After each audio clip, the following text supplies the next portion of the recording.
Introduction, contexte et auteur. Aujourd'hui, je vais te raconter une histoire.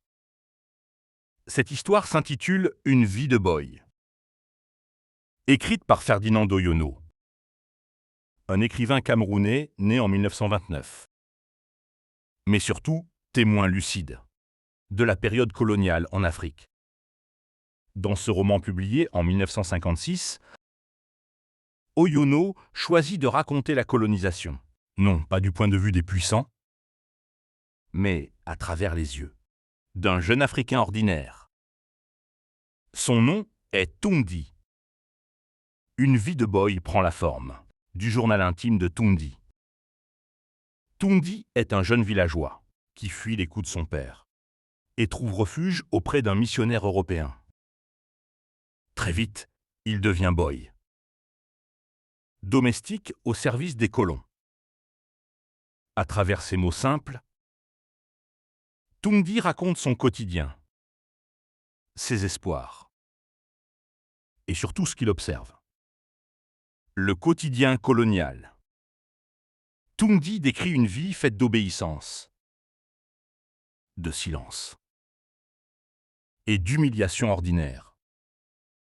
Il voit comment les colons parlent de justice, de civilisation, mais agissent souvent avec violence, hypocrisie et mépris. Dans le roman, les Européens apparaissent, non pas comme des modèles, mais comme des êtres faillibles, cruels parfois, ridicules souvent. Tundi, lui, observe sans juger. Il note. Il écrit. Et c'est précisément cette naïveté apparente qui rend son témoignage si puissant. Dénonciation du système colonial.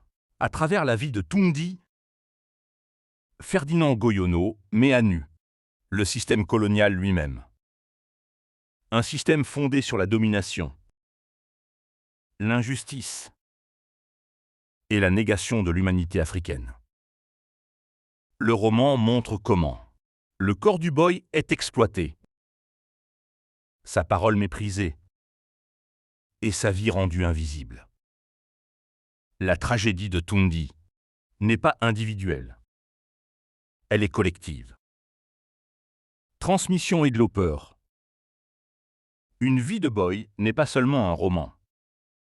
C'est un témoignage, un miroir tendu à l'histoire coloniale. Ferdinand Doyono nous rappelle que l'histoire ne se comprend vraiment que lorsqu'on écoute ceux qui n'avaient pas le droit de parler. Merci d'avoir voyagé avec moi à travers les mots de Ferdinand Doyono. Si cette histoire t'a marqué, dis-le-moi en commentaire. Partage cette vidéo et abonne-toi. Moi, c'est Mamadou. On se retrouve très bientôt pour un nouvel épisode d'Afro Livre Influent.